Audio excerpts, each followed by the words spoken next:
L'info de ce jeudi 20 février vous est présentée par Mickaël Texier. Au sommaire, pour commencer, le préfet autorise l'exploitation d'une carrière à Courcelles-la-Forêt. Et le projet de la société Orbello Granulat Sarthe suscite la polémique sur place entre riverains favorables et ceux qui s'opposent à cette carrière de sable à ciel ouvert. 8 listes pour les municipales au Mans. Le POI, Parti ouvrier indépendant, annonce lui aussi être en lice avec sa liste carton rouge. On parlera russe avec une immersion dans la seule classe de collège de Sarthe où la langue slave est enseignée. Et puis la saison des carnavals est sur le point de s'ouvrir. Nous avons assisté à la préparation intensive de la fête dans les quartiers sud du Mans. Mon invité, Thierry Touche, opposant à l'aéroport Notre-Dame-des-Landes, une centaine de Sartois s'apprêtent à manifester à Nantes samedi. Le projet date de 2008. Il vient d'être autorisé par la préfecture. Une carrière de sable donc verra le jour à Courcelles-la-Forêt. Et oui, c'est un projet mené par la société Orbello Granulat Sarthe qui exploite déjà un même type de carrière au Luard et qui ne fait pas que des heureux du côté de Courcelles-la-Forêt et dans les communes limitrophes. Un sujet de Marion Vigreux. Lorsqu'on atteint la commune de la Fontaine-Saint-Martin, le message est clair. Ici, la mairie et les riverains ne veulent pas de la carrière. Et à proximité du site, les affiches se multiplient. Si le terrain appartient à la commune de Courcelles, ce sont les habitants de la Fontaine qui sont les plus concernés, comme Maude et Sylvie. Elles habitent à la lisière de la forêt et donc à proximité du site. Depuis un an, elles militent au sein du collectif Non à la carrière pour annuler le projet. Donc moi, ce que j'aurais aimé, c'est que Madame le maire de Courcelles-la-Forêt habite comme nous. Quand elle aura 90 camions supplémentaires par jour qui vont passer sous ses fenêtres et que sa maison va trembler d'en bas jusqu'en haut. Avec ce projet, les permis de construire le long de la D8 ne sont plus délivrés. Et malgré leur relance, les revendications du collectif ne trouvent aucun écho auprès des collectivités locales. On a des grands terrains, on espère être tranquille jusqu'à la retraite. On va avoir une grosse dévaluation de nos biens, puisque qui veut acheter une maison à côté d'une carrière avec des poids lourds qui ne font que passer. On a vraiment l'impression que la population compte pour pas grand-chose par rapport à des grands projets industriels. De son côté, la maire de Courcelles n'a pas souhaité s'exprimer. Elle ne veut pas de polémique. Pour elle, ce projet vaut le coup. Plusieurs communes alentours ont également été consultées et ont émis un avis favorable, comme ici, à Ligron. Nous avons aussi des carrières qui s'épuisent aux alentours, le Chai ou la Flèche, et qu'il faut bien aussi, à un moment donné, aller se ravitailler dans des matériaux de construction, dont le sable. En termes de services, il serait très apprécié de voir naître cette carrière. Avec cette carrière, la société bretonne espère exploiter le site pendant 30 ans et produire chaque année 160 000 tonnes de sable. Un système de traitement des matériaux devrait également être mis en place. Quant aux opposants au projet, ils refusent de baisser les bras. Ils comptent saisir le tribunal administratif et poursuivre leur pression. Une marche blanche est d'ailleurs prévue le 21 mars prochain. On parle politique à présent. Il y aura 8 listes au municipal du Mans, soit 3 de plus qu'en 2008. Et la dernière déclarée, c'est celle du Parti ouvrier indépendant, une liste d'extrême gauche qui adresse un carton rouge à l'équipe sortante et au gouvernement. 859, c'est le nombre de voix obtenues par le Parti ouvrier indépendant en 2008 au Mans. Une dernière place qui n'empêche pas le mouvement d'extrême gauche de retenter sa chance cette année. C'est que le POI ne brigue pas de siège au conseil municipal. L'élection, c'est un porte-voix pour son message. L'essentiel n'est pas le score électoral. L'essentiel, c'est la construction de ce mouvement de résistance, de ce mouvement de rejet qui s'exprime contre la politique gouvernementale. Alors, il peut s'exprimer sur le terrain électoral, et s'il s'exprime sur le terrain électoral en notre faveur, nous en serons très satisfaits. Mais à la différence de l'autre liste d'extrême gauche menée par Lutte ouvrière, le POI défend un programme local et adresse tout d'abord un carton rouge à l'équipe sortante. Notre liste carton rouge, c'est d'abord exprimer un énorme non à ce scandaleux gouffre financier qu'a été la convention avec Vinci pour la construction du MMA Arena. La liste carton rouge, c'est aussi dire oui à des services publics municipaux au service de la population, une politique de construction, mais de construction de crèches, de maisons de retraite, de centres de loisirs. Objectif pour le POI, atteindre les 5% et pouvoir ainsi être remboursé de ses frais de campagne. Une centaine de Sarthois devraient manifester ce samedi auprès des opposants du futur aéroport Notre-Dame-des-Landes. On en parle avec notre invité maintenant, Thierry Touche. Thierry Touche, l'un des porte-parole donc, du collectif de ces Sarthois opposés à l'aéroport. 2 cars, tout d'abord, sont prévus. Oui, tout à fait. Samedi. Il y a 2 cars qui partent du Mans et un car aussi qui part de la Flèche. Combien de personnes vont manifester à votre avis? Combien de Sarthois? Alors là, ça c'est un peu facile à quantifier les personnes dans un car. Après, il y a aussi des personnes qui vont y aller certainement par le train et puis par des véhicules particuliers parce que le car, ça a aussi des avantages et des contraintes. Des contraintes d'horaire. Donc, on espère qu'il y aura le maximum de Sarthoises et de Sarthois à aller se rendre à la grande manifestation de samedi prochain sur Nantes. La Sarthe est concernée par ce qui se passe à Notre-Dame-des-Landes? Oui, la Sarthe sera concernée comme les 4 autres départements ligériens parce que les projets structurants, les réseaux structurants, c'est de charge de la région. Donc, il y aura des incidences pour les Sarthois au niveau financier et puis surtout au niveau des blocages d'éventuels réseaux structurants que les Sarthois auraient besoin. Parce que je pense que là, tout va être absorbé. À partir du moment où le projet serait éventuellement mis en route. Ah, vous pensez qu'il n'y a plus rien n'existera en dehors de ce projet? Au niveau financier, il va y avoir de gros soucis. Il y a un pont sur la Loire qui n'est pas budgétisé pour l'instant. Donc, les Vendéens seraient d'accord sur le projet Notre-Dame-des-Landes à condition qu'on fasse le pont. Donc là, il y aura des incidences très importantes. C'est ça surtout, l'argument principal qui fait que manifester, ou alors c'est plus l'environnement? Non, il y a aussi l'environnement et puis avons-nous besoin d'un énième aéroport qui, contrairement à ce que veut bien nous le dire les ailes du Grand Ouest, ne sera pas un hub. Donc c'est pas un aéroport où vous pourrez partir toute la planète entière.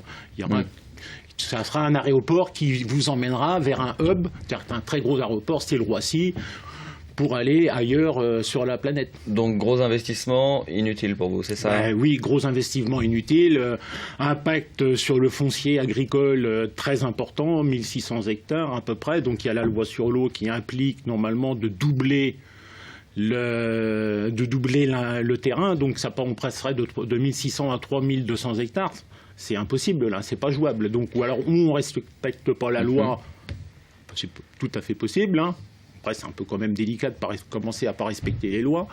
Ou alors, le projet est mort-né.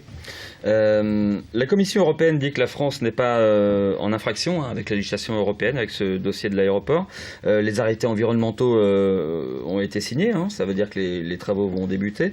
Des opposants viennent d'être débutés aussi par la justice dans le cadre de la procédure contre l'expropriation.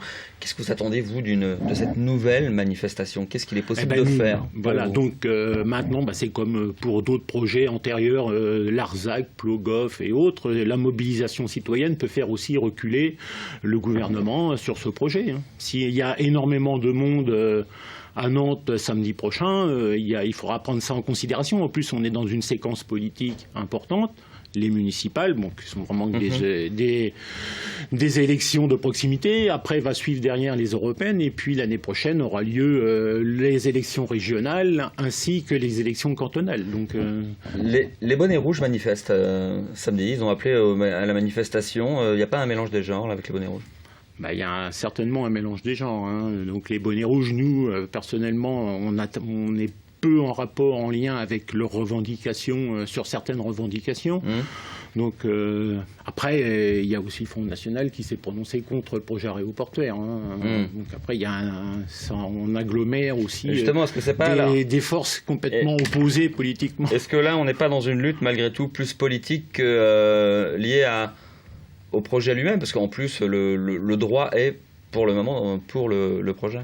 Oui, il y a une double lutte. Il y a une lutte citoyenne et écologique, et puis il y a une lutte aussi au niveau politique. C'est pour dire que arrêtons de faire des grands projets. Ça va créer de l'emploi que le temps de la construction de l'aéroport. Après, ça créera plus d'emplois parce que on peut penser que Vinci, qui est aussi le concessionnaire, mais qui est aussi concessionnaire de plusieurs aéroports en Bretagne, et celui de Nantes Atlantique, il y aura peut-être des fermetures. Donc, merci Thierry Touche d'être venu avec toutes ces infos et votre militantisme donc contre cet aéroport.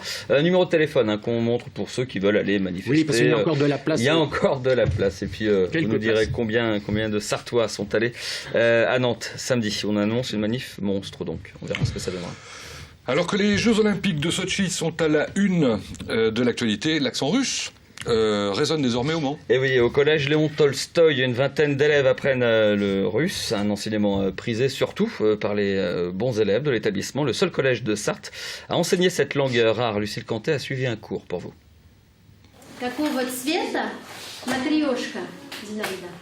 De quelle couleur est cette poupée russe? Ils sont nombreux à lever le doigt pour donner la réponse. Ces élèves de 6e apprennent les bases de la langue russe depuis la rentrée. Ce sont eux qui ont choisi le russe plutôt que l'espagnol ou l'allemand. C'est une belle langue et ça me donne envie d'apprendre le russe parce que c'est pas une langue qu'on entend tout le temps. C'est pas une langue qu'on pratique tous les jours et ça m'a intéressé d'essayer. Beaucoup d'entre eux suivent avec attention les Jeux Olympiques de Sotchi, une fenêtre sur la Russie qui les rend curieux. Parce qu'ils sont presque tout le temps pour nous, les Russes, donc ils sont assez bons. J'aimerais bien aller les voir, mais je peux pas.